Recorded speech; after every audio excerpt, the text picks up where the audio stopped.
guys again. I know, you look lovely. How's sunny Barcelona? Barcelona doesn't sleep. It's crazy. It's like, it's so different from being in Bali. It's like late nights, late mornings. It's good though. I love it. It's brilliant here. Yeah, it looks so nice. Such a nice place to be. It's so nice. It's nice to see your face. You look really well. Yeah, and you. I haven't seen you in ages. How have you guys been? Are you all in lockdown still? Yeah. Oh. Still in lockdown. I've lost count. We were just saying earlier, it's nice to put makeup on. 3 months now. Yeah. Yeah. So putting makeup on is a real treat. Yeah. I know. It's only midday, and I just put makeup on as well, and I'm already like, can't wait to take it off. It's 8 o'clock at night here, and I'm putting makeup on at 8 at night. I'm like, this feels really weird. I always regret not putting makeup on though when I do lives, but I rarely ever do. And then the other person always jumps on and looks really pretty. I'm always like, oh, I wish I put the effort in. Oh, well, thank you so much for joining us. We absolutely loved our podcast episode with you, all about how trauma stays trapped in the body and the importance of releasing it in order to heal, especially after experiencing significant loss. And yeah, all about spiritual healing and connecting with loved ones who have died. And there was just so much fascinating topics that we discussed with you, and I know a lot of our listeners really took a lot away from it as well. So we really wanted to get you back on for a live to kind of do a bit of a deeper dive into your practices and all of the magic that you put out there in the world, because it's absolutely fascinating. And yeah, so thank you so much for taking the time out to come on and chat to us again. Yeah, that was a really good podcast. I still get messages from people today, so asking. So do we. Yeah. It was so eye-opening, and it's such an important conversation, because I don't think a lot of people realise that when you experience trauma, it does store in your body. You know, we think we go to therapy and we talk it out with a therapist and that can help us heal, but we don't actually necessarily look at the effects that it has on us physically too. Yeah, and spiritually as well. You know, so many people wake up in the face of trauma, and that in itself can be quite traumatic, because you don't really understand what's going on and why your beliefs and identity and everything, the way you look at the world, is like dismantling and changing. And yeah, like you kind of really need some assistance or some help, or learning as much as you can to really like help that evolve, I think. So it can be quite shocking, can't it, when you're like, one day you're normal and the next day it's like, wait a minute, I don't die. Like, what does this mean for my existence? Who am I? So much. Yeah. So true. So, Becky, you lost your brother Jack to suicide, and that was such an incredibly traumatic experience for you, but it completely transformed the course of your life. And people might not know that you've spent years learning spiritual practices from different cultures and different teachers across the world. So you spent some time in Bali, and you've had teachers in India. So can you tell us a little bit about, you know, your journey and what you do for those people that might not have listened to the podcast interview? Yeah, so after Jack passed away, I went down the conventional path, but it didn't kind of blend in with what I was actually experiencing in my body, like energetically and spiritually. I wasn't really much of a spiritual person before, so I had to kind of do some digging around to try and find the right person for me. And initially what happened is I just went to a spiritual counselor, and I was spending, we would work through lots of energy healing and crystal healing and spiritual development. And then that just kind of was like, it just was a catalyst for growth. And so all of the teachers as therapists that I had, I ended up, at first, you know, I was their client, and then all of them were my teachers pretty much after that. So I qualified through all of the practices that saved me. You know, like there was a lot of practices that I did that were like, oh yeah, that was nice, but no need to it wasn't groundbreaking, so I didn't go on and study. But there was a select few of them that really dramatically like changed my life and brought me closer to my brother. And at that time, all I wanted to do was to try and help bring suicide rates down, and still do. And I wanted to try and find a way of putting all of these solid, like deep practices and combine them together to help other people that are going through what we've been through with suicide loss. And even not, it's actually not just suicide loss anymore, it's anyone that's gone through like a very heavy, like traumatic loss.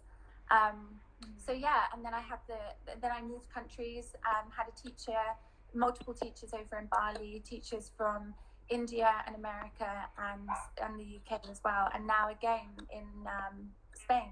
I've got another teacher here, which is awesome.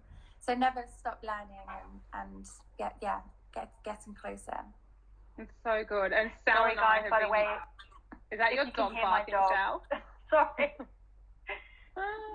She's on one today. Peggy. She's outside the door barking. So if you can hear, Peggy is in the house.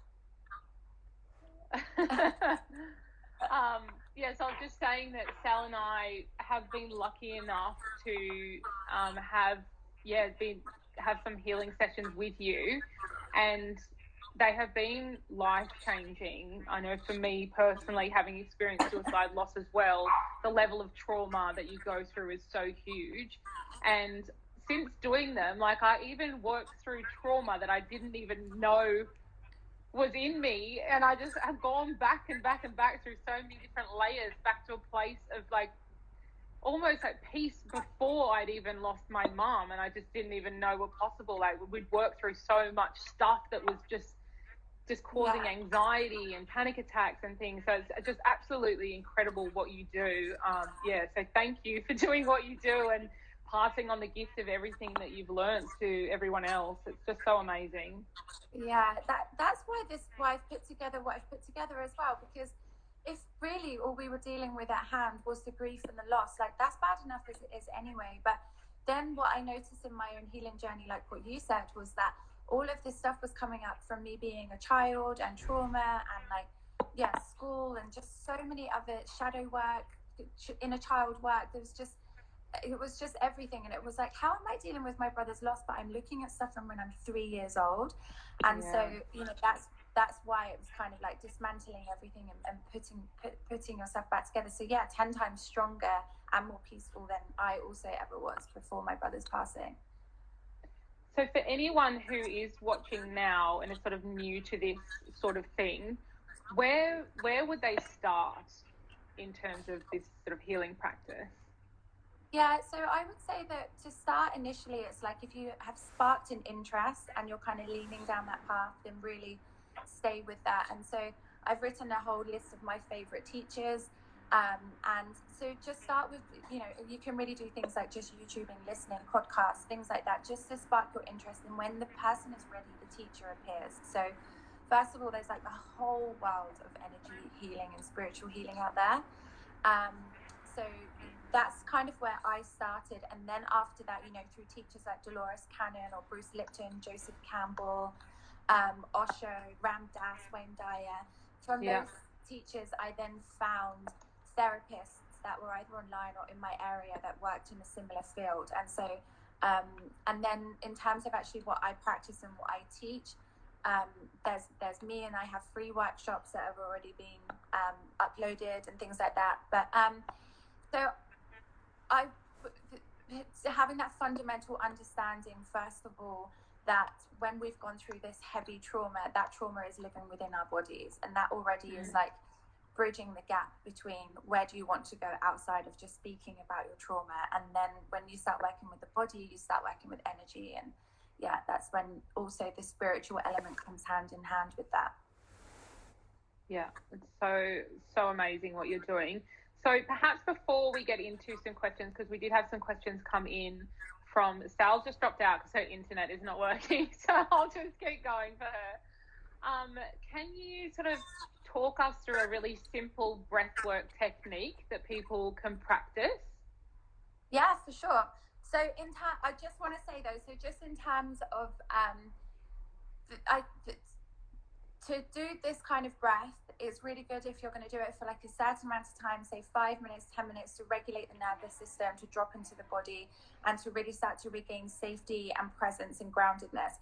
In terms of actually going into that deep dive of full like catharsis and energy healing, you really do want to make sure that you're with a facilitator, because as you guys have seen, much stuff can come up. You really do want to make sure you're held and guided through that. Yeah. So in terms of actually, like, you're really frantic, you're feeling really anxious, using the breath is one of the most powerful ways to root you back into your body and then find that presence and stillness. So breathing through the nose is a must, because we activate the parasympathetic drive, which is the rest and digest. Most of us are living in survival state and trauma state after our loss. So we're already in the monkey mind and we're already racing. So we're in that survival state.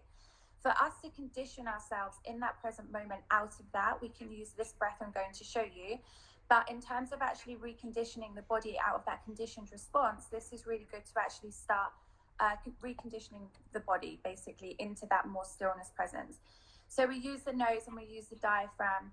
We're only ever using 33% of our lungs capacity. So most of us are never fully oxygenated, and we're always in a state of fight or flight.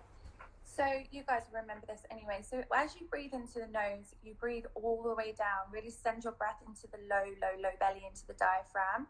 And you blow your belly out like a balloon or a Buddha belly, or like how a baby breathes. So it can feel counterintuitive, because normally we breathe in and we suck the belly in, but we're just sucking in all of this trauma and life force energy. We're not actually releasing. So if you think of the diaphragm as like a cage, and it's all caged, and all of the trauma, everything that's been generated, like when you found out your loved one passed, and it's like, that pain is locked and it doesn't go until it starts getting released. So what you do is, when we start to open up the diaphragm, we're basically opening up that cage of emotions, and now the anxiety and the grief and the pain doesn't no longer shackle you, kind of thing. So as you do that, then you breathe out, I'll show you, but then we breathe up into the high chest. So we're creating this wave through the body, like this infinite breath. And then we exhale through the mouth. So we go.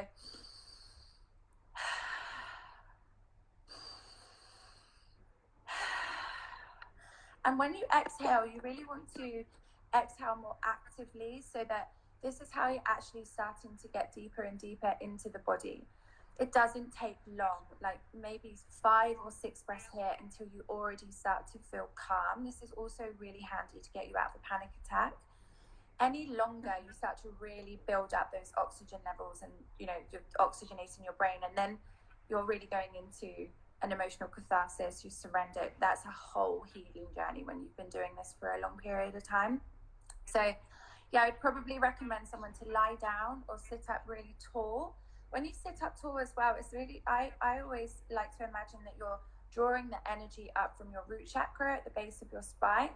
And then you're drawing all of this energy up into your head. And as you're drawing all of this life force energy up, you can imagine it's like Kundalini, like you're actually starting to feel higher and higher and higher. And over time, this is like the gateway, the portal of connecting. That's how I found my brother. Amazing. So I hope that answers. Do you want a better demonstration? Do people that are watching want a demonstration, or was that clear enough? We'll see what anyone says. I think just before as well, like what we didn't quite realize going into it is the breathwork is actually a workout. So it's not your normal like meditation breathing where you're just doing relaxing breaths. Like you've really got to put in the work to reap the benefit, right? Yeah, I think there's a lot of confusion out there in the world about breathwork, because this is an ancient healing modality. It bridges science and spirituality together. You've got so many different breathwork facilitators. You've got your Wim Hof stuff. What we do isn't like that whatsoever. We're really working with a different part of the autonomic nervous system. And in terms of like somatic unwinding and accessing your trauma and everything that lives within the body, is the power of breath is insane. I think it's also kind of like this trending word at the moment, and for a lot of us that have so much respect for this work, it's like, no, you don't understand how powerful this is. Well, people are asking for, could we do a quick little demo for everyone watching? Okay, so sorry about VPL. Anyways, so as you breathe in, you blow your belly out, and then you draw it up into the chest. So you can put like one hand on your belly, and you can put one hand on your chest, and you would breathe in through the nose. You go.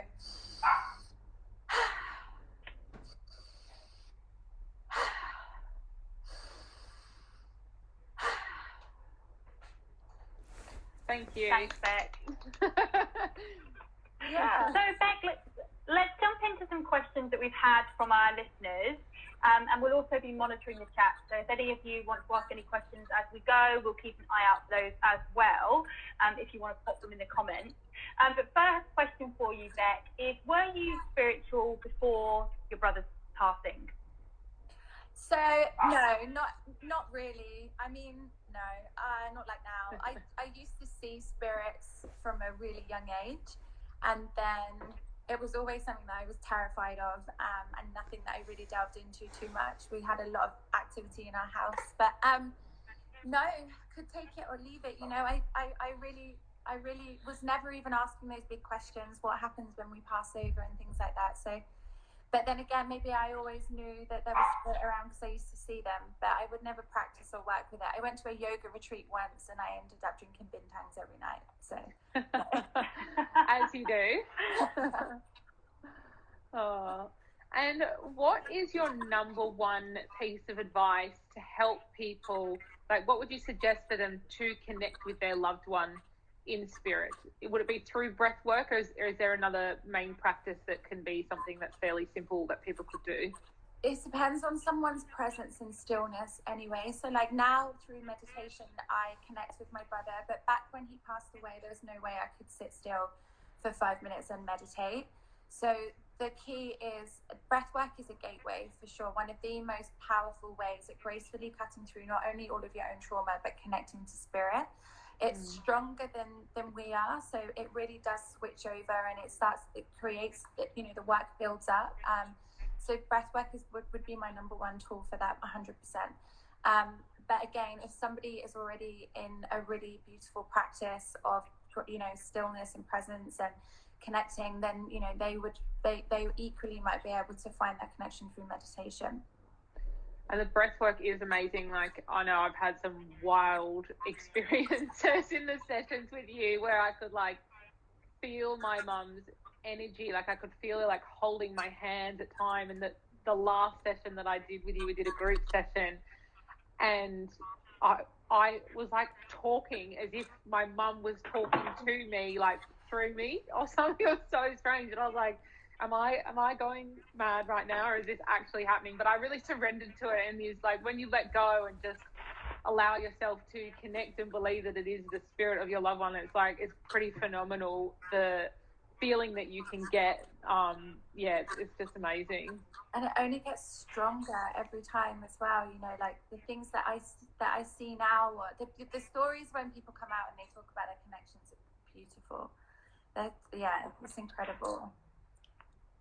And Beck, talking of like healing and trauma healing, how did you know like when your trauma was starting to heal, and what did that look like for you?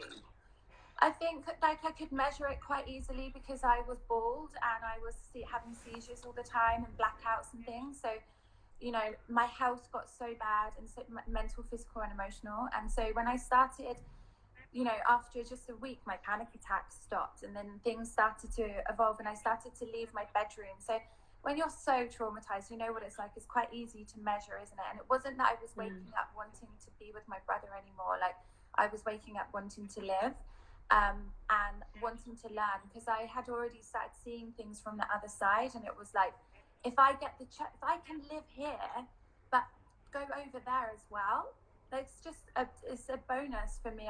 And that it kind of meant everything, you know. So then my trauma, I was hooked on healing my trauma and like self-inquiry and understanding myself. So I love it now. If I get triggered, I get my pen and paper out and I'm like, ooh, this is new. Like what's going on? Something new to work through. Like super easy to measure, I think, in terms of not having those seizures and blackouts and stuff anymore, and like not wanting to self-sabotage and pass over. I think one of the things that I noticed after doing the work with you was, we've spoken a lot about this on our podcast, is I have a tendency to just constantly ruminate in my mind. Like felt like 24/7 I was thinking about my mum and the circumstances and everything, that I couldn't have a break. And then I think it was after a couple of sessions with you, I remember messaging Sal, I'm like, I'm sitting on the couch watching TV, and I was literally just watching TV. Like my mind sort of, I wasn't like obsessing about anything or thinking about all of those negative thoughts for just this, even just a short period of time. But for me, that felt like I was healing. I'm like, this is incredible. I felt like I just had a moment of just peace, and it was amazing. Yeah, which is huge. Yeah, you break the loops, like loops that just keep going round and round, and they start to fire out new neural pathways and neuroplasticity, and so you start to heal the brain when you heal the body. Yeah, it's pretty amazing. So that question here from one of our audience members, and if you're in the early days of your grief and you are looking for other ways to help you function and get through the day to day, what did you do to help yourself in the very early days, and what can somebody who may be in the early stages do to help themselves? Honestly, back then I just used to stick headphones on with Reiki music or some frequency music, and then that was just enough to chill me out and help me sleep. And I would lie there like that. Also, I would read a lot of other people's blogs, and I would write a lot. But for someone who's in their day-to-day thing, it's the little baby practices that make the big things happen. And I think that when you're not ready to talk or perhaps do the big work yet, just the small things like even frequency music and binaural beats and things like that, they really start to balance out the left and the right hand hemisphere of the brain and really chill you out. And all of this is conditioning the body. This is the most important thing. You are actually starting to train the body to live in more of a rest and digest mode, so you're not constantly in that flooded with cortisol and stress hormones. So if you're feeling like you're in the very early days of your grief and you just want to be able to do something just to kind of help ease the pain and maybe get you through the day, maybe putting on some Reiki music and sitting for 15 minutes and listening to that can really help. Yeah, in terms of actually with the breath as well, it will, but the breath does uncover emotions. So if for me, I wouldn't have wanted to have come up with all those extra emotions back then. So using the breath really is like, I use that as a tool when you're starting to look to tangibly, actionably start healing, because it's strong. So yeah, you're right. In terms of just really calming down and just getting yourself together, I would really recommend like binaural beats and meditation music and Reiki music. How often, if someone's just getting started with these sorts of practices, like how often would you recommend them to do breathwork sessions? Because I know your ones are quite long, aren't they? Like your journeys are, a couple of hours, an hour and a half to even 3 hours. How often and how long would you recommend? So I would say weekly, just for like a month to 5 weeks, because you really change in that time. And so much, you really do start to get your life back. Your energy completely changes. And then from there, like bi-weekly or once a month, but I would look to doing that clearing like that weekly, just as someone would go to counselling and see their therapist weekly. Yeah, and you kind of get that feeling too, don't you? Like when you haven't done any work on yourself for some time and you get quite heavy and feeling a bit overwhelmed, like, when it's time for a session. Yeah, and so if you have that just locked in, I would always say that to anyone, that's why my course is 5 weeks long, because at least it's 5 weeks, and then after that, sometimes after that's monthly usually, then to come back. Yeah. And Beck, another question from one of our audience members. So we've talked a little bit about breath work and like other ways to help calm yourself when you're in those early, really painful days after losing a loved one. And what other basic techniques can we use to connect with spirit and also sort of self-soothe? Okay, so if you're at home and you're wanting to do things by yourself, if you listen to things like hypnosis tracks where you can listen to hypnosis tracks where you meet your guides or you meet your loved ones in spirit. When you go into a state of hypnosis, you're in the theta brainwave state, so you're more susceptible to feeling more energy and feeling frequency, and also having things clear for you, and you're accessing different parts of your mind. So I would definitely look into those kind of things. But in terms of connecting to your loved ones in spirit, you really, really, really want your energy high.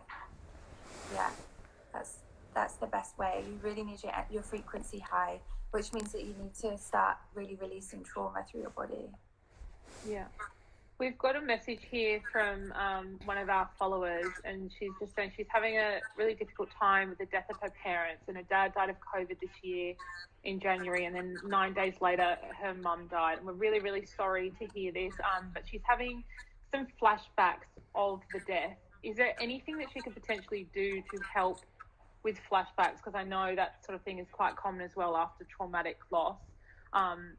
What did you used to do when you were experiencing those things that can kind of help in the moment with something like that? Yeah, so right there and then in the moment, you're having that flashback or hallucination. It's linked to processing memory from PTSD.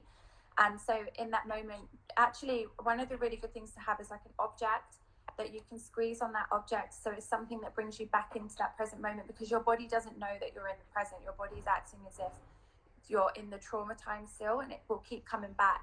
So it's a loop that you want to be able to change and process. So having like an object that you can squeeze, mantras as well, like I'm safe, I'm here, I am well, I am safe, and grounding your energy back into the floor. So that could look like taking your shoes off, and then we're going to put your feet into the earth outside, and then just repeating mantras that you are safe. Again, this is going to bring you back safely in that present moment, but you are also reconditioning that response over time. It's the small things that make the big things happen. And breath. In that moment when you're having a flashback, you're likely like, it's like that. Whereas when you start to be like, you are bringing yourself into that rest and digest, and do all of them if you have to.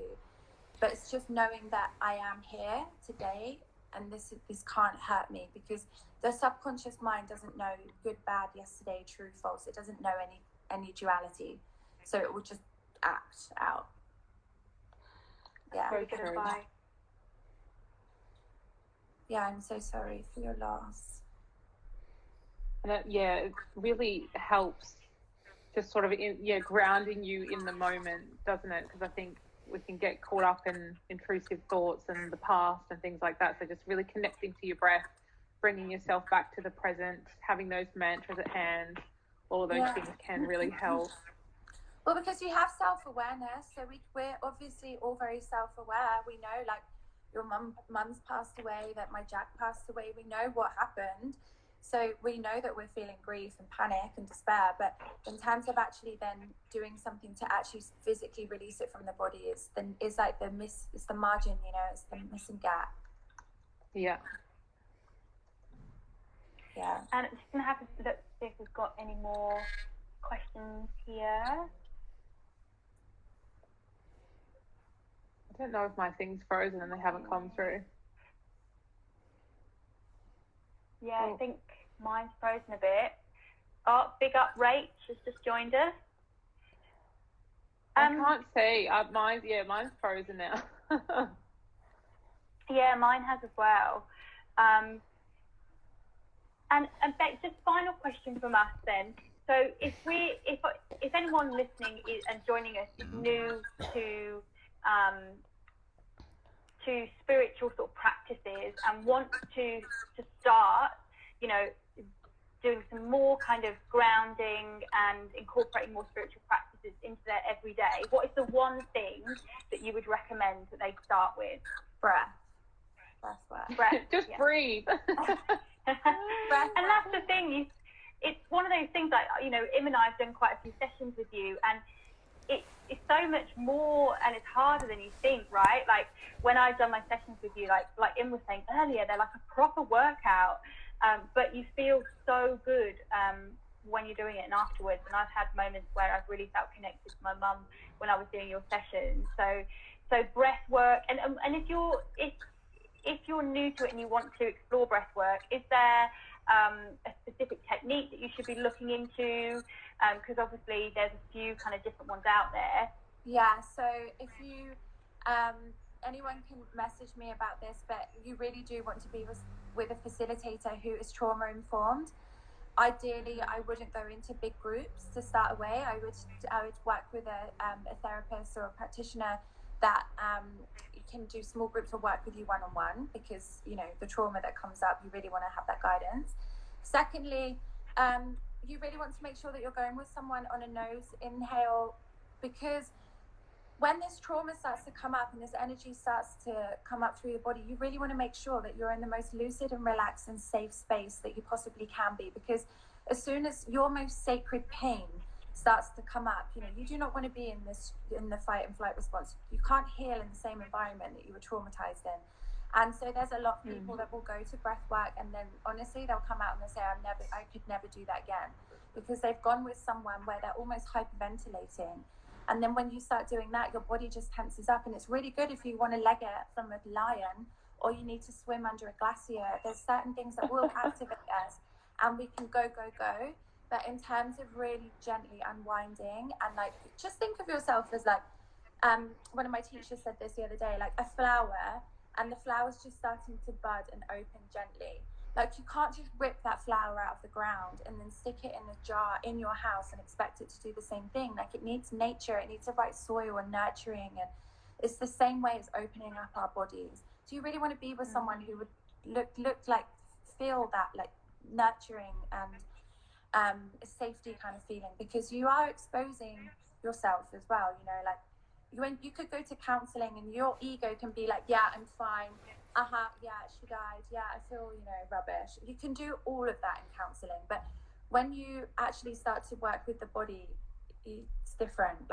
The body's in charge. It's full of wisdom. And then you're kind of like, oh, God, I feel a little bit naked here. I feel a little bit exposed. All of a sudden, now I'm crying like a baby. You really want to make sure you're with the right person. And we both felt incredibly safe working with you. And for anyone listening who is looking to, try this sort of work, we highly recommend Rebecca. We will save this live as well in our IGTV, and we'll tag you so people can find you there if they're not already following you. But thank you so much. This has been very insightful, and we just absolutely love what you do. And yeah, thank you. Thanks, Beck. Thank you so much. See you later. Have a good night. Yeah, enjoy Thanks, the rest of your weekend. Yeah. Bye. Good night, everyone. Bye. Bye. Stop this thing ever. Okay, bye, guys.